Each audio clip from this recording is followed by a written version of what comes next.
first, the marulas are very tasty and hard to get at.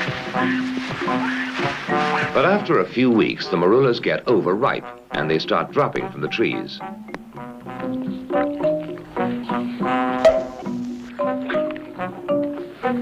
It starts fermenting in their tummies and turns into a very potent brew. So on the way home, things start happening to them.